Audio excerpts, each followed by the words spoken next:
Assalamualaikum warahmatullahi wabarakatuh.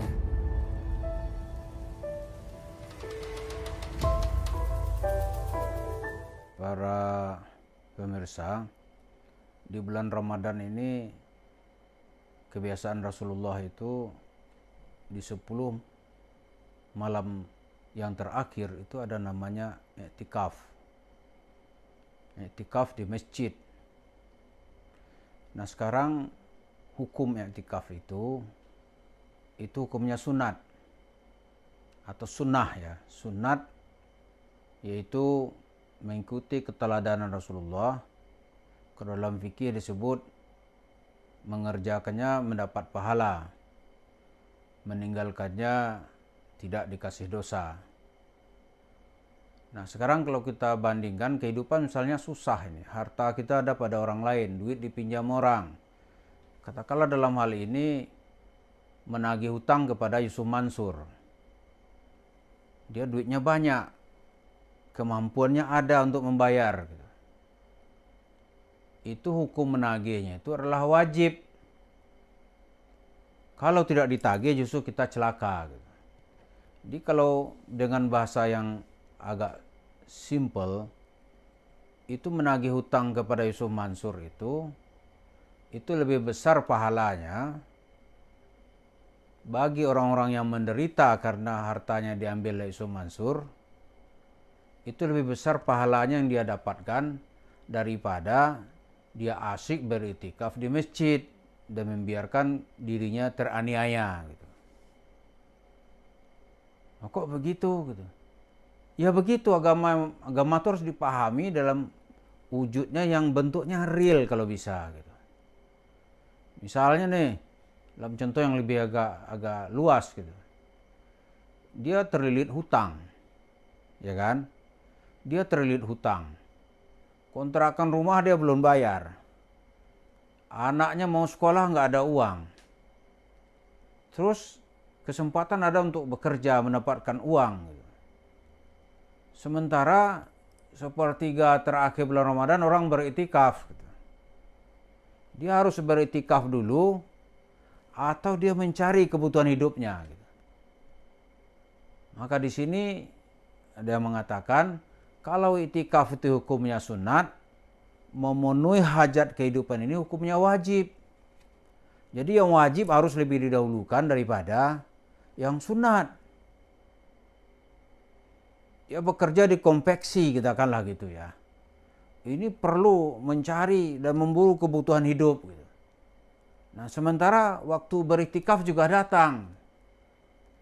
Nah, mungkin ada kalau penyelesaian moderat yang kita lihat di masyarakat Arab, ya, katakanlah di Mesir gitu. Kalau Makkah Madinah tentu tidak bisa dijadikan hukum general.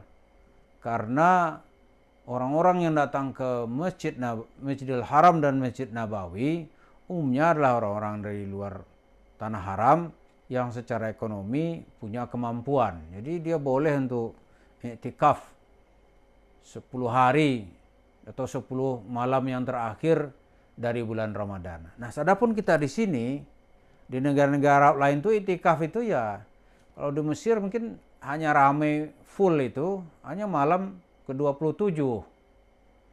Dan lain itu biasa aja. Kenapa? Orang kerja. Nah, kita di sini mana yang lebih besar gitu? Pahala yang didapatkan menagih hutang kepada Yusuf Mansur daripada orang asyik beriktikaf. Sebenarnya kalau pemahaman kita ya pahala itu jauh lebih besar menagih hutang kepada Yusuf Mansur. Karena begitu sebagian hutang diperoleh, itu hajat hidup terpenuhi. Maka orang menghadapi Idul Fitri dengan perasaan tenang. Jadi secara hukum bisa kita lihat menagih hutang ke Yusuf Mansur itu hukumnya wajib. Dan itu lebih didahulukan daripada mengerjakan perbuatan sunat. Jangan pula seperti ada beberapa hari yang lalu itu seorang syekh datang ke Jakarta. Dia tidak berani itu menghadapi korban-korban itu. Tapi secara halus dia nasihati jemaah itu. Udah maafin aja deh. Gitu. Kita tahu syekh ini temannya Yusuf Mansur gitu. Dia bilang maafin aja deh. Mungkin Allah punya rahasia sendiri. Waduh, satu bisa garut-garut kepala saya mendengarkan cara logika berpikirnya seorang syekh ini gitu. Mestinya dia membela orang-orang yang terzalimi. Bukan itu, maafin aja dah gitu. Tapi dia nggak berani itu mengecam Yusuf Mansur yang melakukan kezaliman. Ampun saja ini begini perilaku beragama ini, makin banyak orang jadi korban. Itu siapa yang nanti menyuarakan korban-korban ini? Ketika orang-orang bersorban yang senantiasa berprofesi di jalur agama, dia melindungi kezaliman. Dia melindungi tindakan penipuan.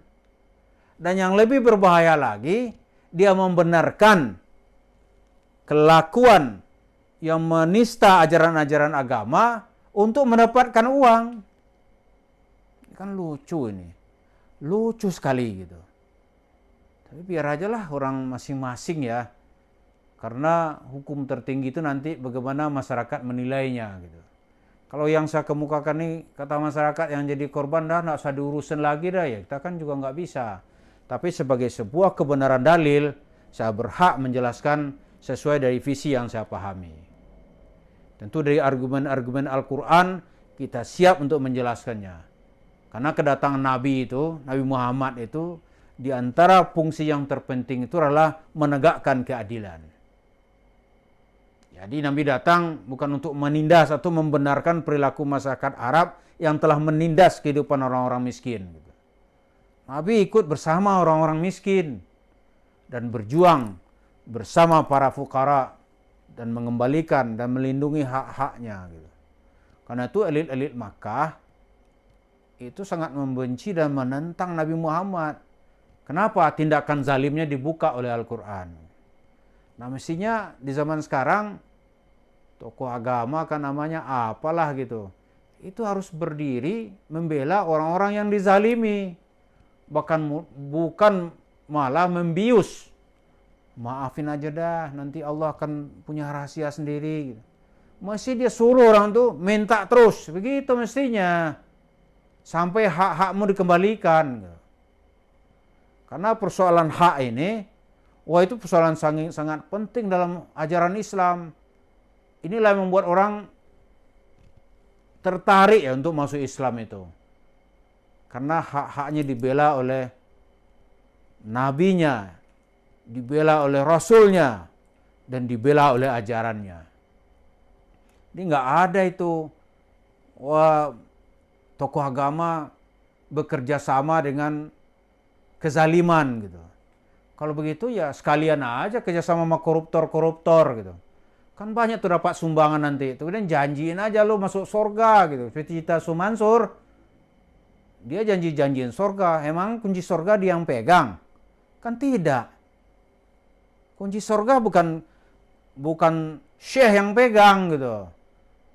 Bukan. Kunci surga itu di tangan Allah. Dan Allah tidak mau hambanya itu dizalimi berdasarkan penyelewengan atas ajaran-ajaran yang diturunkan oleh Allah melalui lisan nabinya Muhammad sallallahu alaihi wasallam. Jadi kalau kita cerita kepada spesifik Ramadan ini menuntut hak kepada Yusuf Mansur supaya uangnya dikembalikan sementara dia dalam kesusahan gitu.